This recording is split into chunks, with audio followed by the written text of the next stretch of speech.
Hello दोस्तों, स्वागत है आपका हमारे YouTube चैनल भूतिया दस्तक में, जहां आपको मिलेंगी ऐसी डरावनी कहानियां जो आपके दिल की धड़कन को तेज कर देंगी।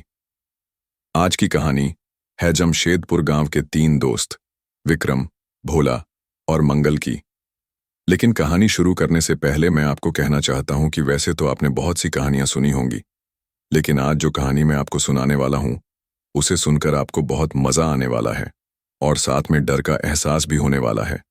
और अगर आप इस चैनल पर पहली बार आए हैं तो चैनल को सब्सक्राइब जरूर करें ताकि आप हमारी इस फैमिली का हिस्सा बन सकें और आने वाली वीडियो आप तक आसानी से पहुंच जाए। तो ज्यादा समय ना लेते हुए जल्दी से अपनी कहानी को शुरू करते हैं। शाम का अंधेरा गांव पर उतर रहा था। आसमान में काले बादल घुमड़ रहे थे और ठंडी हवाएं हर किसी की रूह कंपा रही थीं। जमशेदपुर गांव के 3 दोस्त विक्रम, भोला और मंगल अपने काम निपटाकर घर लौट रहे थे।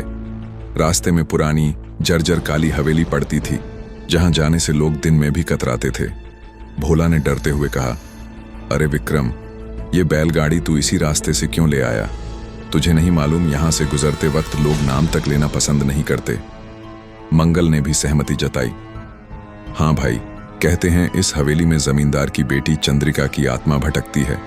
जिसने भी भीतर कदम रखा वो कभी लौटकर नहीं आया। विक्रम हंसते हुए बोला, तुम दोनों भी गांव की बातों में अंधविश्वास पालते हो। भूत प्रेत जैसी कोई चीज नहीं होती। हवेली पुरानी है, दरवाजे चरमराते हैं तो लोग डरकर भूत मान लेते हैं। लेकिन जैसे जैसे बैलगाड़ी हवेली के करीब पहुंची, बैल अचानक रुक गए। उनकी आंखें फटी की फटी रह गईं और वे जोर जोर से चिल्लाने लगे। तभी हवेली के भीतर से औरत के रोने की आवाज आई। भोला और मंगल डर से कांपने लगे, मगर विक्रम जिद पकड़ बैठा। कोई मुसीबत में है, मैं जाकर देखता हूं। दोनों ने लाख रोका, लेकिन विक्रम भीतर चला गया। करीब 20 मिनट बीत गए।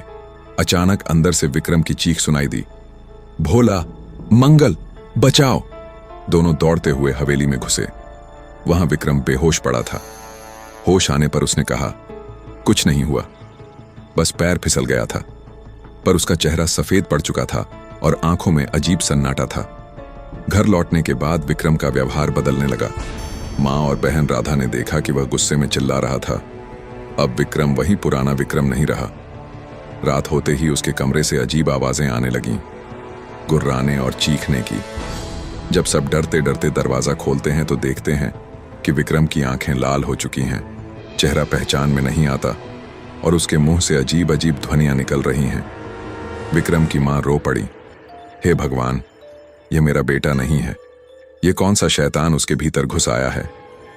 भोला और मंगल घबराए हुए थे। तभी गांव का एक बुजुर्ग बोला, वह विक्रम नहीं है, विक्रम तो हवेली के भीतर ही खत्म हो चुका। ये छलावा है जो कभी औरत का रूप लेता है, कभी किसी और का। वह राहगीरों को फुसलाकर गायब करता है और उनका रूप धर लेता है। असली इंसान कभी लौटकर नहीं आता।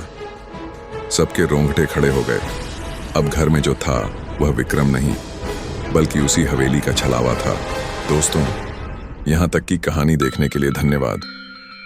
दोस्तों, वैसे तो हम डरावनी स्टोरी बनाते हैं, पर मैं आपको एक डरावना स्टैटिस्टिक्स बताना चाहता हूं कि हमारे वीडियो जो देख रहे हैं उनमें से 98% लोगों ने हमारे चैनल को सब्सक्राइब ही नहीं किया हुआ। तो अगर आप भी उन 98% में से हैं तो प्लीज चैनल को सब्सक्राइब कर दीजिए। दोस्तों, आपको हमारी ये वीडियो कैसी लगी कमेंट में हमें जरूर बताएं, और स्टोरी पसंद आई हो तो लाइक भी जरूर करें। आपकी लाइक से हमारा उत्साह बढ़ता है। और YouTube चैनल को सब्सक्राइब कर बेल आइकन भी जरूर दबाएं ताकि आगे आने वाली स्टोरी आप सबसे पहले देख पाएं। हमारी स्टोरी को प्यार देने के लिए और पूरी देखने के लिए आपका बहुत बहुत धन्यवाद।